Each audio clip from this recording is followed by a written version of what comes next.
చర్చలో మనతో పాటు సీనియర్ రాజకీయ విశ్లేషకులు ఆయచితం శ్రీధర్ గారు జాయిన్ అవుతున్నారు. నమస్తే శ్రీధర్ గారు. అలాగే మనతో పాటు బీఆర్ఎస్ నాయకులు ఓ నరసింహారెడ్డి గారు జాయిన్ అవుతున్నారు. వైఎన్ఆర్ గారు నమస్తే. ముందుగా మనం చూస్తూ ఉన్నాం, నిన్న వైఎన్ఆర్ గారు కాంగ్రెస్ సర్కార్ కొత్త స్కీమ్ రాష్ట్రంలో ప్రారంభించింది. దోచుకో దాచుకో అంటూ ఒక కొత్త పథకాన్ని ప్రారంభించి తెలంగాణను నిలువున దోపిడీ చేస్తున్నారని బీఆర్ఎస్ వర్కింగ్ ప్రెసిడెంట్ కేటీఆర్ గారు తీవ్ర స్థాయిలో మండిపడ్డారు. ముఖ్యమంత్రికి అనేక రకాల సవాళ్లు కూడా విసిరిన సందర్భం మనం చూస్తున్నాం. మంచిర్యాల పర్యటన పెద్ద ఎత్తున విజయవంతమైన పరిస్థితి, కార్యకర్తలు అలాగే ప్రజల్లో కూడా పెద్ద ఎత్తున హర్షాతిరేకాలు వ్యక్తమయ్యాయి నిన్న కేటీఆర్ గారి టూర్ సందర్భంగా. ఎట్లా చూడాలి ఈ అంశాన్ని మనం? కేటీఆర్ గారు నిన్న పర్యటనలో భాగంగా మాట్లాడిన మాటలు అంటే, కాంగ్రెస్ ప్రభుత్వం వచ్చి ఇప్పుడు 2.5 సంవత్సరాలు అయింది దాదాపు. పలు సందర్భాలలో శాసనసభలో కానీ మిగతా దగ్గర కూడా అన్నిటిల్లో కూడా మీరు ఈ దొంగ పని చేసి ఇలా స్కామ్ జరిగింది, దీంట్లో 1000 కోట్ల స్కామ్ జరిగింది, మీరు టెండర్లు పిలవటమే అసలు డబ్బుల కోసం టెండర్లు పిలుస్తున్నారు, భూ ఆక్రమణలు జరుగుతున్నాయని ప్రభుత్వానికి ఆ కన్సర్న్డ్ అథారిటీస్ డిపార్ట్మెంట్స్ కూడా రిటర్న్ కంప్లైంట్స్ ఇచ్చిన. నేషనల్ కూడా బీజేపీ ప్రభుత్వం ఉన్నప్పటికి కూడా బీజేపీ ప్రభుత్వానికి కూడా ఈడీకి కానీ సిబిఐకి కానీ ఇచ్చిన దాఖలాలు, సృజన్ రెడ్డికి సంబంధించి కూడా, ఇప్పుడు అమృత టెండర్లకు సంబంధించి కూడా ఎన్ని అక్రమాలండి, ఎంత దోపిడీ అసలు. ప్రజలకు ఇచ్చిన హామీలు గంగలో తొక్కేసి వాళ్ళకి 6 గ్యారంటీలు 13 పథకాలు 100 రోజులని మీకు మీరే ఒక షరతులు విధించి ఇప్పటికి 2.5 సంవత్సరాలు 700-800 రోజులు దాటిపోయినాయి. ఏదైనా సంపూర్ణంగా 6 గ్యారంటీలు 13 పథకాలలో ఒక్క గ్యారంటీ 6 గ్యారంటీల్లో ఒక్కటన్నా 100 రోజుల్లో కాదు, ఇప్పటి వరకు కూడా అమలు కాలేదు. ఆ ఉచిత బస్సు ఒక్కటి తప్పితే దాని పరిణామాలు వేరే ఉన్నాయి. మళ్ళీ ఏం అమలు చేసిరో చెప్పండి. నిన్న కేటీఆర్ గారు సూటిగా అడిగారు, రైతు రుణమాఫీ మొత్తం అయిందా? 49,500 కోట్ల నుంచి 17,000 కోట్లు చేసి 12,000 కోట్లని ఆర్థిక శాఖ మంత్రి బట్టి విక్రమార్క గారే, డిప్యూటీ సీఎం గారే ప్రకటించారు. ఇక ముఖ్యమంత్రి గారు ఒక విచిత్రము, ఆయన మానసిక స్థితి కూడా ప్రజలు కూడా గమ్మత్తుగా ఉన్నది ఆయనది. ఆ రైతు బంధు చేసినాం, మరి పోయిందో లేదో నాకు తెలియదు, రుణమాఫీ కూడా చేసినామో లేదు చేసినామో చేరిందో లేదో నాకు తెలియదు. ఇది ముఖ్యమంత్రి మాటలు, ఒక బాధ్యతారాహిత్యమైన మాటలు. ఇక అసెంబ్లీలో సభా నాయకుడిగా ఆయన మాట్లాడే మాటలకు సంబంధించి ఏనాడైనా ప్రజా సమస్యల మీద ఇచ్చిన హామీలమని నిలబడటం అనేది కాంగ్రెస్ పార్టీ ఇంతవరకు ఈ 2.5 సంవత్సరాలు చేయలేదు. రైతులను అట్లా మోసం చేస్తారు. యూరియా లేదు. ఇప్పటికి సంబంధించి ఇవాళ పత్రికల వార్త అన్ని పత్రికలలో వచ్చి కొనుగోలు కేంద్రాలు కేసీఆర్ గారు ఉన్నప్పుడు దాదాపు 7,000 కొనుగోలు కేంద్రాలు చేసి కరోనా టైంలో కూడా రైతన్నలు బయటికి రాలేరని చెప్పి లారీలు కాంటాలు ఊర్లకే పంపించి కాంటాలు వేసుకొని తెచ్చిన టైంలో హయ్యెస్ట్ వరి బండింది 21-22 ఆర్థిక సంవత్సరంలోనే 3 కోట్ల టన్నుల వరి ధాన్యం అంతా కూడా రైతు ఎన్నడూ కూడా దానికి సంబంధించి బాధపడకుండా చేసి డబ్బులు కూడా వారం రోజులు పంపించింది. రైతు రుణమాఫీ కథము సగం సగమే చేస్తారు. ఇక రైతు బంధు రైతు భరోసాని పెట్టి 15,000 డాంబికాలు బలికి 3 సార్లు ఇస్తామని డాంబికాలు బలికి ప్రజలను నమ్మబలికి రైతులు ఓట్లు వేయించుకొని ఇవాళ లాస్ట్కి వచ్చేవరకు ఏమైపోయింది, 5 సార్లు అయిపోతే 5 కార్లు అయిపోతే 5 సీజన్స్ అయిపోతే మీరు వేసింది 2 సార్లు, 3 సార్లు ఎగ్గొడుతుంది. ఈ 3 సార్లు మీరు చూడండి, ఈ 3 సీజన్స్లో ఎగ్గొట్టిన అమౌంటే రైతు రుణమాఫీ చేసిండు. అది కూడా మొత్తం చేయలేదు, సగమే చేసిండు. ఈ 3 కార్లు రైతులకు ఎగ్గొట్టింది 27,000 కోట్లు దాదాపు. మీరు చేసింది 17,000 కోట్లే. ఇంకా రుణమాఫీ చేసిన రైతు భరోసా ఇస్తాను ఏది ఎక్కడుంది? ఇక అసలు రైతు కూలీలు ఎటు పోయి, వ్యవసాయ కూలీలు ఏదో పథకాన్ని పెడితే వాళ్ళు ఎటు పోయే. పచ్చి మోసం అదే రైతుల విషయంలో. బోనస్ ఇస్తామన్నారు, అది మొత్తం ఒట్టి బోగస్ అయిపోయింది. ఇప్పటికి 12,050 కోట్లు దాదాపు ఇంతవరకు బాకీ ఉంది, ఎవరి అకౌంట్లలో పడతలేవు అవి. రైతు మిల్లులతోని మా Uttam Kumar Reddy civil supplies minister కుంభుక్కు అయిపోయి బస్తా కింతని మాట్లాడుకొని ఐకేపీ సెంటర్ల బస్తాలు సప్లై చేయకుండా, లారీలు రాకుండా ఒత్తిడితోని పోయి మిల్లులకు తక్కువ రేటుకు అమ్ముకునే విధంగా ఒక పరిస్థితిని మీరే రైతులకు కల్పిస్తున్నారు. మహిళలకు 2,500 అంటారు. ఇవన్నీ ఒకవైపు. మరి వీరికేమో డబ్బులు లేవంటాడు. మూసీకి అయితే 1,50,000 కోట్లు ఖర్చు పెడతా అంటాడు. కేటీఆర్ గారు నిన్న చెప్పిన అంతకుముందు కూడా చెప్పిండు, ఎందుకు ఈయన మూసీకి పోతున్నాడు, ఎందుకు ఇప్పుడు కొడంగల్లు నారాయణపేట లిఫ్టిగేషన్ పట్టుకుంటున్నాడు అంటే, ఇప్పుడు రైతు బంద్ చేస్తే రైతులు కమిషన్ ఇయ్యరు కదా, వీళ్ళనైతే కమిషన్లు తీసుకోవాలి, అధిష్టానానికి నెల ముడుపులు పంపాలి. దీనికోసమని ఇప్పుడు ఈ కార్యక్రమం అంతా ఈ స్కాములన్నీ జరుగుతున్నాయి. ఓకే. ఇక భూముల స్కామ్లు అయితే మనం చూడవచ్చు, ఇక రోజు చూస్తూనే ఉన్నాం. 600 దాదాపు 700 ఎకరాలు ఇవ్వాలి నాదర్గూరులో, మొత్తం కూడా ఫెన్సింగ్ చేసేస్తే ఆ పొంగులేటి రంకెలేంది, ఒక మంత్రి మీద ఆరోపణ వచ్చినప్పుడు ఎంత దానికి సంబంధించి వివరణ ఇవ్వాల్సిన అవసరం ఉంది. వ్యక్తిగత దూషణలకు పోయేసి అసలు విషయం మాట్లాడకుండా అసెంబ్లీలో చర్చకు వస్తున్నాం, పారిపోయి కేరళ పోయి ప్రచారానికి పోయి, ఇవన్నీ కూడా ఏంటంటే 6వ గ్యారంటీ బదులు ఒక 7వ గ్యారంటీ ఇవాళ ప్రజలకు ఏంటి అంటే ఒక స్కీమ్ ఏంటంటే కొత్త స్కీమ్ కేటీఆర్ గారు అన్నట్టు ఎప్పటికప్పుడు మంత్రులు ఆడ దోస్తే ఆడ దోసుకోవడం, అది దాచుకోవడం. ఇక మళ్ళీ 20 సంవత్సరాల వరకు ఈ రాష్ట్రంలో కాంగ్రెస్ రాదు అని అసలు కాంగ్రెస్ నాయకులు, అరువుకు వచ్చిన కాంగ్రెస్ నాయకులు, పారాచ్యూట్ బ్యాచ్ అంతా కూడా అంటున్న వాస్తవం. ప్రజలు కూడా ఎందుకంటారంటే ప్రజలు ఆ విధంగా ఉన్నారు. ఓకే. కేసీఆర్ గారిని మళ్ళీ సీఎం చేస్తేనే కేసీఆర్ పరిపాలన బాగుందనేది గ్రామం నుంచి హైదరాబాదు సిటీ వరకు ఉన్న కామన్ ఒపీనియన్ ఏంటంటే ఈ రేవంత్ రెడ్డికి మమ్మల్ని మోసం చేసి ఈయన కోట్లు వేసి తప్పని చేసినాం, ఈయన మాటలు నమ్మి ఏదో చేస్తాడు అనుకొని మేము మోసం చేసిన మమ్మల్ని అన్నాడు. ఈ మోసం పట్ల కూడా ఆయన క్లారిటీ ఉంది. ప్రజలు కొంచెం మోసపోయిన పాపం అమాయకంగా, కానీ మోసం చేయాల్సిందే, వాళ్ళు మోసపోవాల్సిందే, మేము వాళ్ళు మోసపోతేప్పుడు సిద్ధంగా ఉన్నప్పుడు మేము మోసం చేస్తామని అమెరికాలో కూడా చెప్పిండు. అంటే మోసం చేయడంలో కూడా కొంచెం నీతి వాక్యాలే చెప్పిండు రేవంత్ రెడ్డి. ప్రజలు పాపం అమాయకంగా నమ్మి, మహిళలు నమ్మి, విద్యార్థులు నమ్మి, ఏ వర్గం అండి ఇలా తెలంగాణలో ఒక్కళ్ళకన్నా మీరు ఇచ్చిన హామీలు నెరవేర్చిండ్రా? విద్యార్థులకు, నిరుద్యోగులకు 4,000 నిరుద్యోగ భృతి అంటారు, 5 లక్షల భరోసా కార్డు అంటారు, ఏమి లేకుండా ఇప్పుడు ఈ స్కామ్లు మాత్రం ఉంది. బట్టి విక్రమార్ గారు ఆయన దుకాణం ఆయన ఓపెన్ చేసిండు. ఇక మా జిల్లా మంత్రులు అయితే ఇక 1,00,000-2 లక్షల కానీ వాళ్ళ దుకాణం వాళ్ళు, ఇద్దరు ఉత్తమ్ కుమార్ రెడ్డి, ఆయన వెంకటరెడ్డి. ఈ కొట్లాటలు ఎన్ని స్కాములు, పొన్నం ప్రభాకర్ గారు ఆర్టీసీ స్కాము, యాష స్కాము, ఎవరు అసలు లేనోడు ఎవడో చెప్పండి. స్కాములో లేని మంత్రి, అక్రమంగా అవినీతిగా సంపాదించని మంత్రి ఎవడు? పొంగులేటి శ్రీనివాసరెడ్డి ఏ భూమి పోయినా పైరైపోయినా 30% భూములు రాపించుకుంటుండే, 100,000 ఎకరాలు ఇవ్వాల ప్రభుత్వ భూములు అని చెప్పి నిషేధిత జాబితాలో ఉన్న ఈ 22A ఉన్న 733 ఎకరాల చుట్టూ కంచె కడితే మరి రంగనాథ్ గారు చాలా ఇదని చెప్తాడు, సిన్సియర్గా పనిచేస్తున్నట్టు. హైదరాబాద్ అక్కడికి పోరు, అమీన్పూర్లో మాత్రం పేదలై కూలుస్తుంటారు. అట్లా కాదండి, ఒక సింపుల్ ప్రశ్న. 22A ఉంటే నీకు ఇవాళ భూభారతి మీరు పెట్టిన చట్టంలోనే రుజువులతో సహా హరీష్ రావు గారు చూపించారు, దాసో శ్రావణ్ గారు నిన్న మొన్న మా ఎమ్మెల్సీ గారు చూపెట్టిండ్రు. 22A ఉన్నాక అసలు చుట్టూ గోడ ఎట్లా పెడతాడు? వివిధ ఛానళ్ళలో నిన్న కూడా నేను చూసిన సమ్ టీవీ వాళ్ళు పోయి మాట్లాడుతుంటే, లేడీ యాంకర్, లేడీ రిపోర్టర్ పోయి మాట్లాడుతుంటే, మహిళా రిపోర్టరు, చుట్టూ గుండాలు ఉండరు, ఒక 100-150 మంది ఉన్నారు బౌన్సర్లు. మీరెవరని అడిగింది ఆమె, జవాబు చెప్పరు. మీరెవరు, ఎందుకున్నారు ఈడ, మీకు ఏంటి సంబంధం, ఈ భూమికి ఏం సంబంధం, మీరు దీని చుట్టూ ఇంతమంది బౌన్సర్లు ఏంటి, అసలు రైతులను పోనీయకుండా దారులు మూసేయటం ఏంటి? పొంగులేటి శ్రీనివాసరెడ్డి గారు బాధ్యతాయుతమైన మంత్రిగా ఏం జవాబు చెప్పాలి నువ్వు? ఊరికనే హరీష్ రావు గారిని వ్యక్తిగతంగా మాట్లాడటం, కేటీఆర్ గారిని వ్యక్తిగతంగా మాట్లాడటం, బాంబులేస్తా అని అప్పుడు ఏదో దుబాయ్ పోయినప్పుడు అన్నాడు. ఇప్పుడు ఆయన మీదనే బాంబులు పడుతున్నాయి, మాట్లాడతలేడు. మళ్ళీ అంటాడు చిట్టాలు ఇప్పుతాను. ఇప్పువే బాబు, నువ్వు ఏమున్నావు ఇప్పు అని కేటీఆర్ గారు ఎప్పుడో చెప్పినారు. నీ దగ్గర ఏమున్నాయో చెప్పు, విచారణకు మీరు సిద్ధం అంటే ఏ విచారణ సాగదు, ఏది మాట్లాడరు. ఎవరినండి ఈ రాష్ట్రంలో ఎక్కడన్నా కానీ బీజేపీ పాత్ర కూడా ఇక్కడ అనుమానాస్పదంగా ఉంది. కేంద్ర మంత్రులు మీరు ఇద్దరు ఉండి ఇక్కడ గిన్ని వాస్తవాలను, గిన్ని కేటీఆర్ గారు ఇంత విషయాలను డైరెక్ట్ కేంద్ర సంస్థలు, దర్యాప్తు సంస్థలకు కూడా కంప్లైంట్ చేసి మీకిచ్చి పబ్లిక్ ప్రెస్ మీట్ పెట్టి విలేకరులు అందరూ కూడా డాక్యుమెంట్తో ఎవిడెన్స్ ప్రూఫ్ కూడా ఇస్తే, డాక్యుమెంట్ ఎవిడెన్స్ కూడా మీరేం మాట్లాడరు.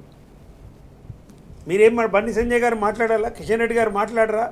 ఇవాళ 733 ఎకరాల గురించి మీరు ఎందుకు మాట్లాడరండి? నేను అడుగుతున్నాను. తెలంగాణ ప్రజలు ఏమనుకోవాలా? మీరు రేవంత్ రెడ్డి ప్రభుత్వం రక్షిస్తున్నారు అనుకోవాలా? అక్రమాలు జరిగినాయి, భూములు ఆక్రమించుకుంటూనే కూడా గిన్ని ప్రూఫులతోని, గిన్ని నిజాలు మీ ముందు పెడితే కూడా మీరు మాట్లాడకపోవటం ఎంతవరకు సమంజసం? ఇది కాటుపాడుతున్నాడు కాదా మీరు? రేవంత్ రెడ్డి చెప్పింది వాస్తవమే కదా. మరి నా స్కూల్ ఏమో ఇక్కడ, నా కాలేజ్ అక్కడ, నా ఉద్యోగం ఇక్కడ అన్నాడు. మరి మీరు ఇంకా ఆయన మీ స్కూల్లో చదివిండు కాబట్టేనా మీరు ఆయన కాపాడేది? దేన్ని కాపాడతారండి? చిన్నదానికి మొన్నదానికి మాట్లాడితే మీరు బండి సంజయ్ గారు ప్రధానికి నోరు బయటేసుకొని మాట్లాడే మీరు మరి ఏం సభ్యత ఇది? ఏముందని అనుకోవాలి మీరు? వాళ్ళు మాట్లాడరు. ఇక్కడేమైపోయింది? తెలంగాణ ప్రజలకు సంబంధించి బీఆర్ఎస్ ప్రతిపక్ష పార్టీగా, ప్రధాన ప్రతిపక్ష పార్టీగా అలు పెరగని పోరాటం లగచెర్ల దగ్గర నుంచి మొదలు పెడితే నాదరుగుల వరకు మొదలు పెడితే ఖచ్చితంగా రేవంత్ రెడ్డి ప్రభుత్వం మీద పూర్తి వ్యతిరేకత వచ్చింది అన్ని వర్గాలు. ఓకే. కేసీఆర్ గారు చెప్పినట్టు మంచిగా నిర్మించిన వ్యవస్థలను ఇప్పుడు ఆయన ప్రభుత్వం రేవంత్ రెడ్డి ప్రభుత్వానికి ఒకటే పేరు కేసీఆర్ చెప్పినట్టు ఈ సర్వభ్రష్ట ప్రభుత్వం ఇది. అన్ని రంగాలు ఒక రంగం ఆ రంగం ఈ రంగము ఈ వర్గము ఆ వర్గం అంటేట్లేదు. చక్కదనాల వ్యవస్థని ఇలా సర్వం భ్రష్టు పట్టించి మీ ఆస్తులు పెంచుకోవడానికి మీ అవినీతి పెంచుకోవడానికి మంత్రుల మధ్య పంచాయతీ అంతా అవినీతి సొమ్మును పంచుకోవడానికి సంబంధించే కానీ మిగతాది ఏమీ లేదండి. చాలా కీలకమైన అంశం మనం చూస్తా ఉన్నాం. పూర్తి స్థాయిలో ప్రజలకు ఇచ్చిన హామీలను గాలికి వదిలేసి కేవలం దాచుకో అనే ఒక ఏకైక పథకం రాష్ట్రంలో కొనసాగుతుందని వైఎన్ఆర్ గారు కూడా తీవ్రస్థాయిలో మండిపడుతున్న విషయాన్ని మనం చూస్తా ఉన్నాం. శ్రీధర్ గారు, ప్రజలకిచ్చిన హామీలు, కాంగ్రెస్ ఎన్నికల్లో ప్రజలకిచ్చిన హామీలు, గ్యారంటీలు, డిక్లరేషన్లు అన్నీ గాలికి వదిలేసినారు. కేవలం ఒకే ఒక్క స్కీమ్ నడుస్తుంది రాష్ట్రంలో, దాచుకో స్కీమ్. కుటుంబ సమేతంగా దోచుకుంటున్నారు. తెలంగాణలో సర్వభ్రష్ట ప్రభుత్వం నడుస్తూ ఉందని చెప్పేసి నిన్న కేటీఆర్ గారు తీవ్రస్థాయిలో మండిపడిన అంశం అనేది ఇప్పుడు తెలంగాణ వ్యాప్తంగా కూడా చర్చకు దారి తీస్తుంది. ఎట్లా చూడాలి ఆయన లేవనెత్తిన కీలకమైన అంశాలను? అంటే ఓ సామెత ఉంది, కోడే గట్టున వేస్తే దూడ చేలో మేస్తుంది. కోడే చేలో మేస్తుంటే దూడ గట్టున మేస్తుందా అని సామెత. కాంగ్రెస్ పార్టీ కల్చరే అది. మీరు ఒకసారి గూగుల్లో కొట్టి చూడండి. భారతదేశంలో ఇంతవరకు సంచలనాలు సృష్టించిన పెద్ద కుంభకోణాలు ఏవి అంటే మీకు వరుసగా టాప్ 10లో 9 కాంగ్రెస్ హయాంలోనే ఉంటాయి. కామన్వెల్త్ కుంభకోణం అని, బొగ్గు కుంభకోణం అని, ఆదర్శ కుంభకోణం, స్పెక్ట్రమ్ కుంభకోణాలని, ఇట్లా చెప్పుకుని లెక్కలు తీస్తే చాలా వస్తాయి. విత్తొకటి నాటితే చెట్టు ఒకటి మొలవదు. ఆ కాంగ్రెస్ విత్తనంలోనే ఆ లోపం ఉంది, ఆ అవలక్షణం ఉంది, కుంభకోణం. ఇవాళ మనం ఇక్కడ చూస్తాం. కేటీఆర్ గారు నిన్న మంచిర్యాలలో విమర్శించారు, దోచుకో. సరే, అది రాజకీయ విమర్శను కొట్టిపారేయడానికి లేదు. రేవంత్ రెడ్డి గారే చెప్పారు 3.5 లక్షల కోట్ల అప్పులు తెచ్చారు. కేసీఆర్ గారి హయాంలో 10 ఏళ్లలో సుమారు 3 లక్షల కోట్ల అప్పులు తెస్తే మీరు 3.5 లక్షల కోట్ల అప్పు తెచ్చారు. కేసీఆర్ గారి హయాంలో తెచ్చిన అప్పులకు అక్కడ పనులు కనిపిస్తున్నాయి మనకి. అది దాచేది కాదు, మీకు కనిపిస్తుంది, నాకు కనిపిస్తుంది. ఓ కాళేశ్వరం ప్రాజెక్టు, అంత mega project, mission Bhagiratha, mission Kakatiya, రోడ్లు, ఉద్యానవనాలు, స్కూళ్ళు, వాటి భవనాలు, కలెక్టరేట్లు, ఒకటా రెండా, ఈ ఫ్లైఓవర్లు, ఇవన్నీ చూస్తున్నాం కదా మనం. సామాన్య ప్రజలు కూడా ఒప్పుకుంటారు, కనిపిస్తున్నాయి. తెచ్చిన అప్పులకి పనులు కనిపిస్తున్నాయి. ఇవాళ రేవంత్ రెడ్డి గారిని కానీ వారి ప్రభుత్వాన్ని నేను సూటిగా అడుగుతున్నా, మీరు 3.5 లక్షల కోట్ల అప్పు తెచ్చి ఏం చేశారో చెప్పండి, శ్వేతపత్రం విడుదల చేయండి. దూద్ కా దూద్, పానీ కా పానీ. అయ్యా, ఇంత అప్పులు తెచ్చాము, ఇగో ఇంత మేము శాశ్వతంగా ఒక సంపద సమకూర్చాము తెలంగాణ ప్రజలు. ఏది లేదు, అన్నీ పెండింగే. ఇందాక నరసింహారెడ్డి గారు ప్రస్తావించినట్టు పాలమూరు రంగారెడ్డి నుంచి మొదలుకుంటే పెండింగ్, కాళేశ్వరం రిపేర్లు పెండింగ్, ఉద్యోగులకు జీతభత్యాలు, పెన్షన్లు పెండింగ్, విద్యార్థులకు ఇవ్వాల్సినవి పెండింగ్, మహిళలకు ఇవ్వాల్సినవి పెండింగ్. మరి మీరు ఈ 3.5 లక్షల కోట్లు ఏం చేశారు? దానికి రేవంత్ రెడ్డి గారు సమాధానం చెప్పాలి. ఏదో కేటీఆర్ గారు అడిగారు కానీ వాళ్ళు ప్రజలంతా అడుగుతున్నారు. మీరు అప్పులు చేశామంటున్నారు, మాకేం అందట్లేదు. ఇందాక లెక్కలతో సహా నరసింహారెడ్డి గారు చెప్పారు. రైతు బంధు ఏంటి, రైతు బీమా ఏంటి, తర్వాత కళ్యాణ లక్ష్మి, షాదీ ముబారక్, విద్యార్థులకు ఇస్తామని, వాళ్ళకి ఇస్తామని, వీళ్ళకి ఇస్తామని, ఇవన్నీ ఉన్నాయి కదా. మరి ఇవి ఎక్కడా ఏమీ కనిపించట్లేదు. అక్కడేమో అప్పులు చూపిస్తున్నారు. ఈ వైరుధ్యం వెనుక ఉన్నది ఏంటంటే అవినీతి మాత్రమే. అవినీతి లేకపోతే డబ్బులు వచ్చాయని మీరే చెప్తున్నారు, ఖర్చు చూపించట్లేదు అంటే అవినీతే కదా. ఇవాళ మంత్రివర్గంలో ఉన్న ఒకళ్ళిద్దరు మినహాయిస్తే టోటల్గా అందరూ అవినీతి ఊపిలో కూరుకుపోయారు. ఓకే. అది భూములకు సంబంధించిన అవినీతి కావచ్చు, తర్వాత కాంట్రాక్ట్లకు సంబంధించిన అవినీతి కావచ్చు, కొనుగోళ్ల అవినీతి కావచ్చు. అవినీతి అనేది జడలు విప్పింది. ఓకే. చివరికి అవినీతి ఏ స్థాయికి పోయిందంటే ఉద్యోగులకు ఇచ్చే సెల్ ఫోన్లను కూడా వదిలిపెట్టట్ల.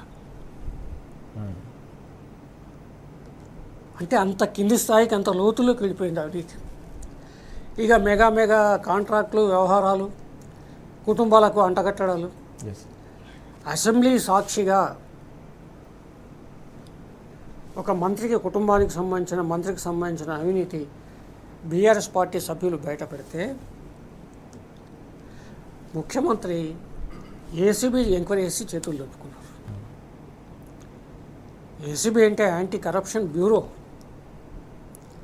కానీ అది ఎవరి కంట్రోల్లో ఉంటుంది, స్వతంత్ర సంస్థ కాదు, ఓ కోర్టు లాగానో సిబిఐ లాగానో కాదు. అది రాష్ట్ర ప్రభుత్వ యంత్రాంగంలో ఒక భాగం. ఓకే. అంటే నీ మీద అవినీతి ఆరోపణలు చేస్తే నీవే అయ్యా ఆరోపణలు ఏదో చేస్తున్నారు ఎంక్వైరీ చేయమని చెప్పి నీ కుటుంబ సభ్యులనే పురమాయించినట్టు ఉంది, నీ ఏజెన్సీనే పురమాయించినట్టు ఉంది తప్ప ఓకే. ఓ పెద్ద ఎంక్వైరీకి, సిబిఐ ఎంక్వైరీకి లేదా సిట్టింగ్ జడ్జితో ఎంక్వైరీకి ఓకే ముందుకు రావాలి కదా. అవినీతి జరగకపోతే అంతే. సభా సంఘం లేదు, సిట్టింగ్ జడ్జి విచారణ లేదు, కేంద్ర ప్రభుత్వ ఏజెన్సీలతో విచారణ లేదు. నీ వంటింటి కుందేలు ఏసీబీని తీసుకొచ్చి దాన్ని ముందు పెట్టి దానికి విచారణ అని చెప్పారంటేనే అర్థమైపోతుంది. నిజంగా దమ్ముంటే అవినీతి జరగకపోతే ఎస్ మీరు సవాల్ చేశారు కదా, స్వీకరిస్తున్నాం, సభా సంఘం వేస్తాం, రండి మీరంతా రండి, మీరు పోండి ఫీల్డ్కి, నీకు తెలుసండి. ఎందుకంటే సభా సంఘం అంటే ఓన్లీ బీఆర్ఎస్ పార్టీ ఉండదు కదా. ఇప్పుడు సభలో ఉన్న సిపిఐ ఉంటుంది, ఎంఐఎం ఉంటుంది, బీజేపీ ఉంటుంది, వాళ్ళతో పాటు కాంగ్రెస్తో పాటు బీఆర్ఎస్ ఉంటుంది. మరి అక్కడ తేలిపోతుంది కదా, దానికి ఎందుకు ముఖ్యమంత్రి వెనకాడి? ఇవన్నీ ఏంటంటే ఏదో ఒక దబాయింపులు, పచ్చి అబద్ధాలు, ఎదురు దాడులు, ఏమీ తోచకపోతే వ్యక్తిగత హననాలు, కుటుంబాలను లాగడాలు, వ్యక్తిత్వాలను హననం చేయడాలు, వీటికి ఎగబడ్డారు తప్ప ఓ ప్రభుత్వం బాధ్యతాయుతంగా మేము అప్పులు ఇంత చేసాం, ఖర్చు ఇది చేసాం, ఇక ఇది చేయబోతున్నాం అని ఒక విజన్ అనేది ఎక్కడా లేదు. మీరు గమనించండి, ఇప్పటికే 2.5 years అయిపోవస్తుంది. ఇప్పటికైనా రేపు జూన్కి 2.5 సంవత్సరాలు అయిపోతుంది. రేవంత్ రెడ్డి ప్రభుత్వం ఒక శ్వేతపత్రం ప్రజల ముందు ఉంచండి. మీరు ఏం చేశారో, ఎంత అప్పులు తెచ్చారో, చేసింది ఏంటో చెప్పండి. అప్పుడు బండారం బయటపడిపోతుంది. దానికి సాహసం చేయరుగాక చేరి వాళ్ళ నెల ముందే చెబుతున్నా, 2.5 ఏళ్ళు ఒక సగం పరిపాలన పూర్తయిన తర్వాత ఒక శ్వేతపత్రం విడుదల చేసే ధైర్యం రేవంత్ రెడ్డి గారి ప్రభుత్వానికి లేదుగాక లేదు. కారణం ఏమిటంటే ఆపాదమస్తకం కార్యకర్త స్థాయి నుంచి ముఖ్యమంత్రి దాకా అందరూ దాంట్లో అవినీతిలో కూరుకుపోయారు. ఒక్కటే అండి, పాలకుడు ఒక స్వాతంత్ర సమరయోధుడో, ఒక ఉద్యమకారుడో, ఒక ప్రజా ఉద్యమాల నుంచి, ప్రజాక్షేత్రం నుంచి ఎదిగి వచ్చిన వాళ్ళైతే వాళ్ళ విజన్ వేరుగా ఉంటుంది. కానీ మ్యానిపులేట్ చేసి, టిమ్మిని బమ్మిని తిమ్మి చేసి, పేకాట్లో ముక్కలు మార్చినట్టుగా మార్చేసి అలా అలా అలా అలా ఎదుక్కుంటూ నాయకత్వ స్థాయికి వస్తే వాళ్ళకి ఆ విజన్ ఉండదు. ప్రజలకేం చేయాలి, సమాజం ఏం కోరుకుంటుంది, సమస్యలు ఏమిటి. ఎందుకంటే ఎంత దారుణం అంటే ముఖ్యమంత్రికి జలవనరులు ఎక్కడెక్కడ ఏముందో తెలంగాణలో తెలియకపోతే ఎవరికి చెప్పుకోవాలి. అదొక్కటి చాలు మచ్చుతునక. దేవాదులు ఎక్కడుందో తెలియదు, శ్రీశైలం ఎక్కడుందో తెలియదు, ఏ నది, ఏ వాగు, ఏ వంక ఎక్కడుందో తెలియదు, ఏ జిల్లా భౌగోళిక పరిస్థితులు ఏమిటి, ఏ జిల్లా ప్రజలు ఏది ఆశిస్తారు, ఆ వైవిధ్యం ఏంటి, ఆ వైరుధ్యాలు ఏంటి, ఆ అధ్యయనం లేదా. లేనప్పుడు ఇవన్నీ అవినీతి తప్ప ఇంకేమీ ఉండదు. కాబట్టి నాకు నరసింహారెడ్డి గారు మంచి మాట చెప్పారు. ఇంకో 2 ఏళ్లలో ఎట్లాగో అధికారం కోల్పోతుందన్న రిపోర్ట్లు వాళ్ళకు అంటున్నాయి, వాళ్ళే అంటున్నారు. ఇక్కడి నిర్వాకాన్ని చూసి మల్లికార్జున ఖర్గే లాంటి వాళ్ళు క్లాసులు బీకుతున్నారన్న వార్తలు వింటున్నాం. కాబట్టి 2.5 ఏళ్లలో ఏదో ఒకటి చక్కబెట్టుకొని పెంకు వేడిగా ఉన్నప్పుడే రొట్టె కాల్చుకోవాలన్న సామెత ఉంది కదా. అధికారంలో ఉన్నప్పుడు ఏదో ఒకటి సర్దుకోవాలనే ఉద్దేశం ప్రభుత్వంలో కల్పిస్తున్నట్టుంది. కాబట్టే కేటీఆర్ గారు ఇవాళ సూటిగా దాచుకో అనే విధానం మాత్రమే కాంగ్రెస్ పాలనలో ఉందని చెప్పేసి అన్నారు. ఎస్ సార్, చాలా కీలకమైన అంశం మనం చూస్తున్నాం. పూర్తి స్థాయిలో ఎక్కడికక్కడ దాచుకో అనే ఏకైక ఫార్ములా, ఏకైక స్కీమ్ నడుస్తోంది. తీవ్ర స్థాయిలో ఈ అవినీతిపై ప్రజాక్షేత్రంలో మండిపడుతున్న పరిస్థితి కూడా ఉందని చెప్పి శ్రీధర్ గారు చెప్తా ఉన్నారు. వైఎన్ఆర్ గారు, ఇక్కడ మనం చూస్తూ ఉంటే నిన్న కేటీఆర్ గారు మరో కీలకమైన అంశాన్ని కూడా ప్రస్తావించారు. 2 ఏళ్లలో పూర్తి స్థాయిలో 2.5 ఏళ్లలో కాంగ్రెస్ అవినీతిపైన, ప్రభుత్వ వైఫల్యాలపైన ఎక్కడికెక్కడ పోరాటాలు చేస్తూ ఉన్నాం. రానున్న రోజుల్లో దీన్ని మరింత ఉధృతం చేస్తాం. త్యాగాల పునాదుల మీద కొట్లాడి తెచ్చుకున్న రాష్ట్రాన్ని కాపాడుకునేందుకు బీఆర్ఎస్ ఎంతటి పోరాటమైనా సిద్ధం, మరింత దూకుడుగా ప్రజల్లోకి వెళ్తామని కూడా చాలా స్పష్టంగా చెప్పిన సందర్భాన్ని మనం చూస్తూ ఉన్నాం. ఎట్లా చూడాల్సిన అవసరం కనిపిస్తోంది? కాంగ్రెస్కు ప్రత్యామ్నాయం కేవలం బీఆర్ఎస్ మాత్రమే. రానున్న రోజులు ఇక్కడ బీజేపీకి ఎట్టి పరిస్థితులు కూడా స్థానం లేదనే అంశం కూడా ఇక్కడ పెద్ద ఎత్తున చర్చకు వస్తున్న పరిస్థితి కూడా కనిపిస్తుంది. ఎట్లా వాస్తవం కేటీఆర్ గారు చెప్పింది వాస్తవం. మొన్న జరిగిన స్థానిక సంస్థల ఎన్నికలు కానీ ఇప్పుడు జరుగుతుంది ఏంటంటే, రాజుగారు, పార్లమెంట్ ఎన్నికలు అయిపోయినాయి. వీళ్ళకు ఒక 8 సీట్లు, వాళ్ళకు ఒక 8 సీట్లు ఇచ్చింది ప్రజలు. ఇప్పుడు పార్లమెంట్లో జరుగుతున్న దాంట్లో తెలంగాణకు రావాల్సిన నిధుల విషయంలో కానీ, తెలంగాణ అస్తిత్వానికి సంబంధించి పలుసార్లు అక్కడ మొన్న కూడా ఒక ఆంధ్ర ఎంపీ చాలా అభ్యంతరకరమైన మాటలు, ఇది బ్లాక్ డే ప్రజాస్వామ్యంలో అన్న మాటలు, తెలంగాణ పుట్టుకనే అవమానించే విధంగా మాట్లాడితే కూడా కాంగ్రెస్ ఎంపీ మాట్లాడరు, బీజేపీ ఎంపీలు మాట్లాడండి సభలో ఉండి. ఏంటండి దీని విషయంలో అర్థమయ్యేది ఏంటి? ప్రజలకు అర్థమైంది, మనకు అర్థమయ్యేది ఏంటి అంటే, తెలంగాణలో ఇంతకుముందు శ్రీధర్ గారు మంచి వ్యాలిడ్ పాయింట్, ఉద్యమంలో ఉన్నోనికైతే ఆ బాధ, ఆ వేదన, అదే నా రాష్ట్రం గురించి నోడు మాట్లాడుతుంటే నేను మాట్లాడాలి, ఎట్లా మాట్లాడతావా నువ్వు గట్లా అని అడిగే సోయి కూడా లేదు. పార్లమెంటుకు పోయినా, ఢిల్లీకి పోయినా ఈ మూటల గొడవే. ఈ నుంచి మూటలు తీసుకుని ఆడేయటం, మళ్ళీ ఆడికి రావడం, వాళ్ళని చేయటం తప్పితే. అందుకే బీజేపీని కూడా నేను ఎందుకు పదే విమర్శిస్తున్నా అంటే, అసలు మీరు ఏం చేస్తున్నారు? తెలంగాణ ప్రజల ఓట్లు వేయించుకొని మంత్రి శాఖలు దుబ్బి ఆడ కూర్చొని, బండి సంజయ్ అయినా కిషన్ రెడ్డి అయినా అసలు పార్లమెంట్లో మాట్లాడరా అండి? కిషన్ రెడ్డి గారు మీరు మాట్లాడరా? బండి సంజయ్ గారు మీరు మాట్లాడరా? నేను అడుగుతా, ఎందుకు మాట్లాడరండి మీరు? బీజేపీ ఎందుకు మాట్లాడేది అంటే, దీనికి ఒక థీరీ ఉంది వెనక. తల్లిని చంపి బిడ్డను బయటికి తీసిరా అనేదే అసలు మోడీ గారు మాట్లాడిండు. Okay. Plus Amit Shah 370 article అప్పుడు మాట్లాడుతూ, మీలాగా మేము తెలంగాణ బిల్లు డోర్లు క్లోజ్ చేసి చీకట్లో పాస్ చేసినట్టు మేము పాస్ చేయము బిల్లు అని ఆయన మాట్లాడారు. అదే వారసత్వం. ఓకే. ప్రజలు కూడా గమనించాలి. కేసీఆర్ గారు 9.5 సంవత్సరాలు పరిపాలన చేసి, ఉద్యమకారుడిగా 14 సంవత్సరాలు కొట్లాడి కష్టపడి సాధించుకున్న తెలంగాణ, త్యాగాల పునాదుల మీద ఏర్పడ్డ తెలంగాణను ఒక ప్రాధాన్యత క్రమంలో పరిపాలన చేసి, అసలు ఇంతకు రేవంత్ రెడ్డి ప్రభుత్వానికి మేము పలు సందర్భాల్లో అడిగినాం. నిన్న మొన్న ఒక రౌండ్ టేబుల్ పెడితే శ్రీధర్ గారు కూడా మాట్లాడారు, గోరెటి వెంకన్న గారు మాట్లాడారు, గాదర్ కిషోర్ గారు మాట్లాడారు, సిపిఎం నుంచి వచ్చే నంద్యాల నరసింహారెడ్డి గారు కూడా. అందరు వక్తలు ఒకటే అడిగారు, అసలు మీ ప్రయారిటీ లిస్ట్ ఎందుకు చెప్పరు? ఇప్పుడు ఏ ప్రభుత్వానికైనా ఎన్నుకోబడ్డ తర్వాత ఓకే 5 సంవత్సరాలకి చేస్తామని చెప్తారు. కేసీఆర్ గారు ధ్వంసమైన తెలంగాణను రైతులు బాగుపడాలని ఒక 5 సంవత్సరాలలో నీళ్లు, నిధులు, నియామకాలు, నీళ్లు తీసుకొని, కరెంటు తీసుకొని ఆ రంగాలకు సంబంధించి వారు చేసినారు. మీరు ఖురాను, బైబిల్ మా మేనిఫెస్టోనని ముందు ప్రకటిస్తారు. సోనియా గాంధీ గారు, రాహుల్ గాంధీ గారు, ఈయన ఉన్నోడు లేనోడు అంత వచ్చి డిక్లరేషన్లు చెప్పిపోతారు. ఈ కార్డు దాచిపెట్టుకోమని చెప్పారు. బట్టి కుమార్ గారి మాటలు నాకు ఇప్పుడు గుర్తొస్తున్నాయి. ఇద్దరు సంతకం మీరు ఇళ్లలో పెట్టుకోండి, ఈ కార్డు చూపిస్తే మా వస్తాయి, పథకాలు వస్తాయన్నారు. బాండ్ పేపర్ మీద ఇటు ఆయన అటు ఆయన సంతకాలు పెట్టి ఇస్తారు. మరి ఇప్పుడు 2.5 సంవత్సరాల తర్వాత ఇప్పుడు ఏం జరుగుతుందండి రాష్ట్రంలో? ప్రధాన ప్రతిపక్షంగా ఇవాళ అడిగే ప్రశ్నలు కేటీఆర్ గారు అడిగినా, ప్రజలు అడుగుతున్న దాన్నే ప్రధాన ప్రతిపక్షంగా మేము చెప్తున్నాం.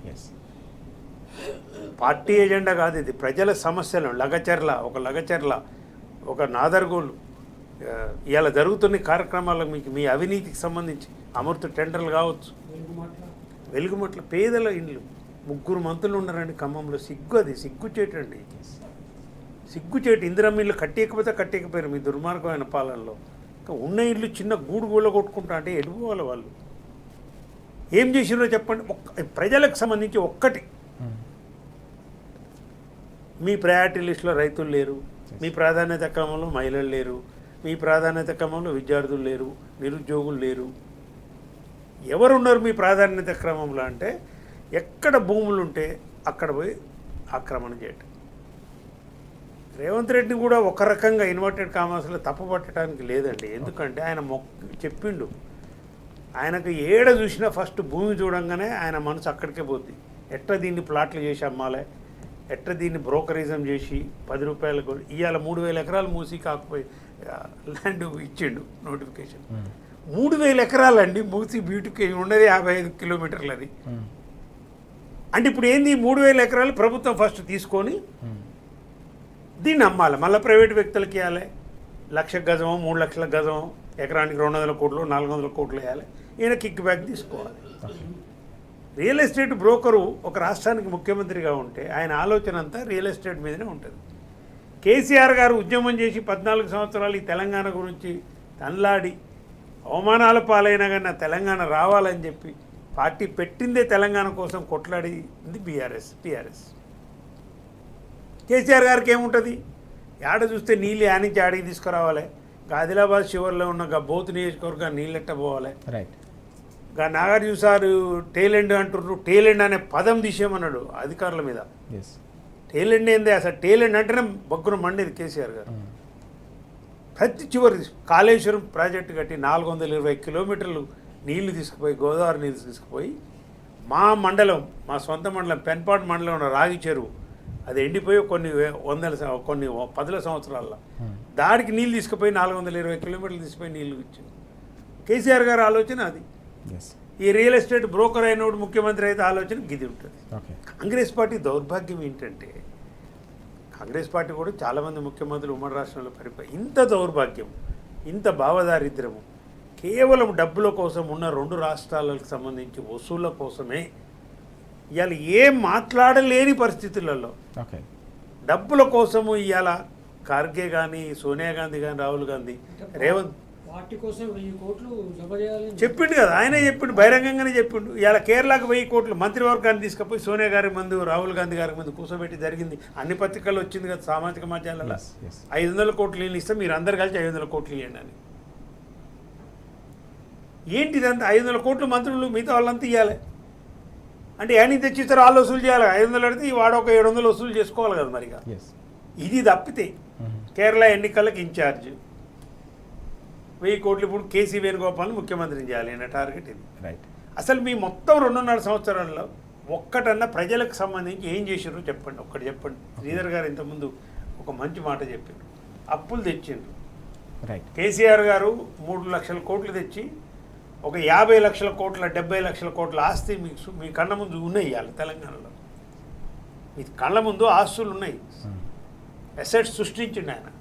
మరి మీరు 3 లక్షల కోట్లు తెస్తారు, 4 లక్షల కోట్లు తెచ్చారు. కాగే చెప్పే ఎంత దరిద్ర పరిపాలన అంటే 365 రోజులు సంవత్సరాలు ఉంటే 363 రోజులు వీళ్ళు ఆర్బీఐ దగ్గర చేబదులు తెచ్చుకొని నడిపే వ్యవస్థ.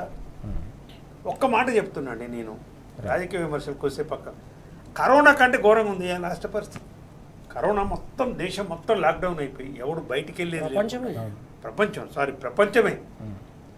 ఆ టైంలో కూడా కేసీఆర్ గారు రైతు బంద్ చేసి ఎమ్మెల్యేల జీతాలు 3 నెలలు ఆపి, మంత్రుల జీతాలు ఆపి, ఆయన జీతం ఆపుకొని ముఖ్యమంత్రిగా, అది పాలకుల లక్షణం. రైతులు బయటికి వెళ్తలేరు, మనం రైతులు ఇబ్బంది పెట్టొద్దని చెప్పి 11 విడతలుగా 73,000 కోట్ల రూపాయలు వేసిండు. ఇలా ఆర్థిక పరిస్థితి బాగలేదు, నన్ను ఢిల్లీ పోతే చెప్పులు దొంగలాగా చూస్తుండ్రు, నన్ను కోసుకోండి. మరి చేత కాకపోతే దిగిపోవాలి. ఇప్పుడు నీకు చేత కానప్పుడు ఎందుకు ఆడ కూర్చోవటం, జీతాలు ఇవ్వను ఎందుకు ఆడ కూర్చోవటం, ముఖ్యమంత్రికి ఉండటం. రైతు బంధు అని మాట తప్పినోడు మా రైతు బంధు ఇవ్వలేనప్పుడు ఎందుకు ఆడ కూర్చోవటం, నువ్వు దిగిపో. మరే ఏది చేయలేను మరి ముఖ్యమంత్రికి ఉండి నువ్వు ఏం చేయాలి? మరి ఎందుకు నువ్వు ఉంటే ఏం ప్రజలకు ఏం ప్రయోజనం? అంటే కేవలం ఈడ అక్రమాలు చేసి అవినీతి సొమ్ము చేసి ముడుపులు అధిష్టానానికి వేయటమే నీ టార్గెట్. ఈ మంత్రులు కూడా ఇవాళ అదే టార్గెట్ కనిపిస్తుంది. ప్రజలు ఎన్ని సమస్యలు బాధపడుతున్నారండి ఇవాళ. అసలు రైతులకు సంబంధించి అరిగోసండి రైతులది మాత్రం నిజంగా చెప్తున్నాను నేను, కష్టపడి పండిస్తే ఇవాళ కొనుగోలు కేంద్రాలు లేవు. ఇట్లాంటి పరిస్థితుల్లో రాష్ట్రంలో కొనసాగుతుంటే బీఆర్ఎస్ పార్టీగా ప్రధాన ప్రతిపక్ష పార్టీ ప్రజల తరఫున మీరు ఎన్ని కేసులు పెట్టుకున్నా, మీరు ఎన్ని వ్యక్తంగా పొంగులేటి ఎన్ని మాట్లాడినా, రేవంత్ రెడ్డి వ్యక్తిగత దృష్టిలో దిగినా ఓకే. కేటీఆర్ గారు స్పష్టంగా చెప్పిండ్రు, నువ్వు ఎన్ని మమ్మల్ని అన్నా కానీ మీ ప్రజల కోసం ఏ కోర్టుకైనా వస్తాం, ఏ విచారానికైనా వస్తాం, నువ్వెన్ని అన్నా మాకై దీవెనలే అని, కానీ నిన్ను మాత్రం వదిలిపెట్టాం. ఓకే. కాలర్ పట్టుకొని గుంజి నీ హామీలు అమలు చేసేంత వరకు రైట్. బీఆర్ఎస్ పోట్లాడుతుందని కూడా కేటీఆర్ గారు పలు సందర్భాల్లో చెప్పిండు, నిన్న కూడా చెప్పిండు. రైట్. సింగరేణి సింగరేణిలో మొత్తం Yes. పెత్తనం ఎవరిది? మనం చూసినాం కదా, సైట్ విజిట్ సర్టిఫికేట్ అని పెట్టింది ముఖ్యమంత్రి బావమాటి సుజన్ రెడ్డిది కదా, ఆయన కంట్రోల్ లేదు అయ్యాలి అది. ఓకే. ఆ టెండర్లు ఏం చేసి లాస్ట్గా 1000 కోట్ల టెండర్ లాస్ట్ కట్ అయిపోయింది కదా. సర్టిఫికేట్ లేనిది ఒకటి పెట్టి, అంటే ఆయన అనుయాయులకు ఎవరికి అనుకుంటే వాళ్ళకి ఆ టెండర్ పోయే విధంగా టర్మ్స్ అండ్ కండిషన్స్ మార్చి ఎవరు టెండర్ వేయకుండా చేసి ఇలా చేస్తున్న అక్రమాలు బాధాపు అందరికి తెలిసిన అంశాలే. ఈ సమరం ఖచ్చితంగా ప్రజల కోసం, రైట్. ఈ యొక్క దుష్ట కాంగ్రెస్ పరిపాలనకు వ్యతిరేకంగా బీఆర్ఎస్ ఎప్పుడు కొట్లాడుతుంది అనేది కేటీఆర్ గారు నిన్న స్పష్టంగా చెప్పారు. ఎస్, మనం చూస్తా ఉన్నాం కరోనా కంటే కూడా కాంగ్రెస్ డేంజర్ అనే విషయం తేలిపోయిందనే విషయాన్ని వైఎన్ఆర్ గారు స్పష్టంగా చెప్తా ఉన్నారు. మొత్తం ఆర్థిక వ్యవస్థను కుప్పకూల్చారు, మొత్తం హామీలను గాలి కొదిలేయడమే కాకుండా పూర్తిగా ఢిల్లీకు మూటలు మోయడం, దోచుకోవడం, దాచుకోవడం తప్ప ఈ ప్రభుత్వం వల్ల తెలంగాణ సమాజానికి ఒరిగిన పరిస్థితి ఏమీ లేదని కూడా స్పష్టం చేస్తున్న విషయాలు మనం చూస్తా ఉన్నాం. అన్నిటికంటే కీలకమైన మరో అంశం కూడా కనిపిస్తుంది. నిన్న కాంగ్రెస్ అధ్యక్షులు ఖర్గే గారు తీవ్రస్థాయిలో రాష్ట్ర కాంగ్రెస్ పైన తీవ్రస్థాయిలో మండిపడ్డారనే అంశం, అధికారంలో ఉండి లీడర్లు పోవుడైందని చెప్పేసి ఆయన మండిపడ్డారనే విషయాన్ని మనం చూస్తాను. అధికార పార్టీలోకి వాస్తవానికి వలసలు ఉంటాయి, కానీ అధికార పార్టీ నుంచి ప్రతిపక్ష పార్టీలోకి, ప్రధాన ప్రతిపక్షమైన బీఆర్ఎస్లోకి వలసలు కొనసాగుతున్న సందర్భాన్ని మనం చూస్తాము. అన్నిటికంటే కీలకంగా కాంగ్రెస్లో అత్యంత సీనియర్ నాయకులుగా ఉన్న జీవన్ రెడ్డి గారు కూడా ఇటీవల బీఆర్ఎస్లో చేరేందుకు సిద్ధమైన పరిస్థితి, కేసీఆర్ గారితో కూడా భేటీ అయిన సందర్భాన్ని మనం చూసాం. ఎట్లా చూడాలి ఈ రాజకీయ ముఖ చిత్రాన్ని, అలాగే కాంగ్రెస్ అధిష్టానంలో నెలకొన్న ఈ ఆందోళనను మనం ఎట్లా విశ్లేషించాలి? మల్లికార్జున ఖర్గే గారు ఆయన చాలా సీనియర్ పొలిటీషియన్ దేశ రాజకీయాల్లో. ఆయన సొంత రాష్ట్రంలో ఆయన తలనొప్పులు ఆయనకు ఉన్నాయి. ఏకంగా కాంగ్రెస్ పార్టీకి చెందిన వాళ్ళంతా ఇప్పుడు ఢిల్లీ యాత్ర అయ్యేవాళ్ళు. ముఖ్యమంత్రిని మార్చడం చేయడం, డీకే శివకుమార్ వర్గము ఆ గొడవలు అవన్నీ చూస్తాం. ఉన్నొక్క తెలంగాణను రక్షించుకోవాలని కాంగ్రెస్ విశ్వ ప్రయత్నం చేస్తుంది. కానీ ఇక్కడేమో ఒక పరిపాలనా పరంగా చూసినా ఇక్కడ లొసుగులు ఇక్కడ బయటపడుతున్నాయి రోజుకొకటి.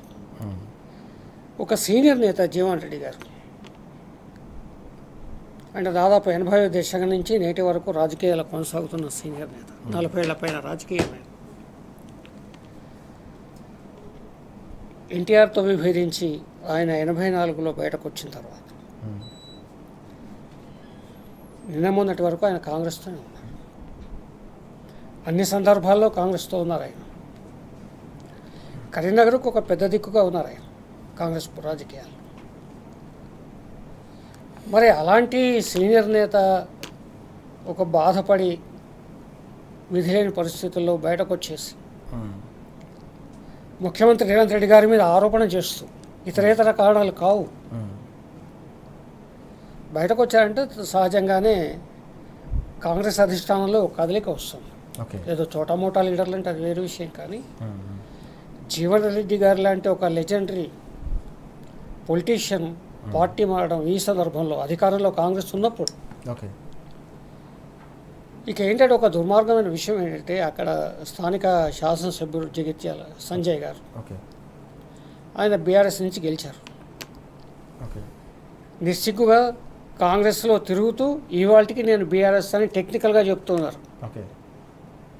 కానీ కండువాలు కాంగ్రెసే, ఫోటోలో కాంగ్రెసే, వేదికలో కాంగ్రెసే, నినాదాలు కాంగ్రెసే, మున్సిపాలిటీలో ప్రచారము కాంగ్రెసే.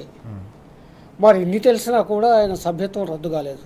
ఇది ఒక దురదృష్టం, బాధాకరం కూడా. ఎందుకంటే ప్రజాస్వామ్యానికి ఇంతటి మాయని మచ్చలు వస్తాయని అంబేద్కర్ గారు ఊహించి ఉండరు, ఇంతగా దిగజారిపోతాయని ఊహించి ఉంటారు. లేకపోతే ఆయన రాజ్యాంగంలో ఆ ఫిట్టింగ్లు ఎట్లా పెట్టాలో అట్లా పెట్టేసేవారే. రాజీవ్ గాంధీ ఊహించి ఉండరు. ఏదో అన్నారు 1/3 చీలిపోతే లెక్క కానీ మిగతా అయితే ఫిరాయింపు చట్టం అని. తర్వాత దాని సవరణ వచ్చింది వాజ్పేయి గారు, ఆయన ఊహించి ఉండరు.